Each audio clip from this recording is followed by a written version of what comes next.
ആരോഗ്യത്തിനൊപ്പം സൗന്ദര്യവും.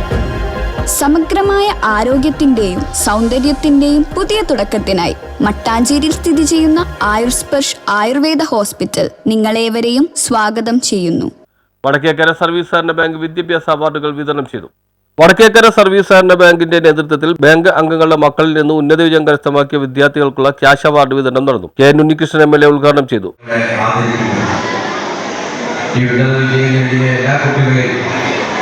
ഞാൻ പ്രത്യേകമായി അവരെ അഭിനന്ദിക്കുകയാണ്.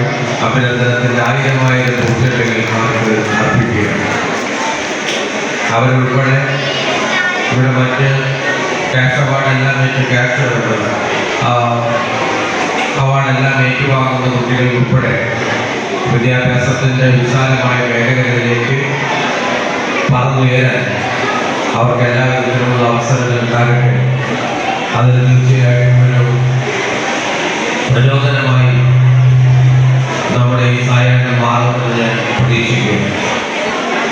ബാങ്ക് പ്രസിഡന്റ് പി തമ്പി അധ്യക്ഷത വഹിച്ചു. വൈസ് പ്രസിഡന്റ് ടി കൃഷ്ണൻ സ്വാഗതം ആശംസിച്ചു. +2 ഉന്നത വിജയികൾക്കുള്ള അവാർഡ് വിതരണം പറവൂർ ബ്ലോക്ക് പഞ്ചായത്ത് പ്രസിഡന്റ് കമല സദാനന്ദൻ നിർവഹിച്ചു. SLC വിജയികൾക്കുള്ള അവാർഡ് വിതരണം ചിറ്റാറ്റുകര ഗ്രാമപഞ്ചായത്ത് പ്രസിഡന്റ് ശാന്തിനി ഗോപകുമാർ, വടക്കേക്കര ഗ്രാമപഞ്ചായത്ത് പ്രസിഡന്റ് രശ്മി അനിൽകുമാർ എന്നിവർ ചേർന്ന് നിർവഹിച്ചു. വിദ്യാർത്ഥികൾക്ക് യൂണിഫോമിന് വേണ്ടിയുള്ള സാമ്പത്തിക സഹായ വിതരണം പറവൂർ മുനിസിപ്പാലിറ്റി പ്രതിപക്ഷ നേതാവ് TV നിതിൻ നിർവഹിച്ചു. MS അനിൽകുമാർ, K സനീഷ്, ബാബു തമ്പുരാട്ടി, ഷെറീന ബഷീർ, ബിന്ദു VS തുടങ്ങിയവർ സംസാരിച്ചു. News bureau, Paravur.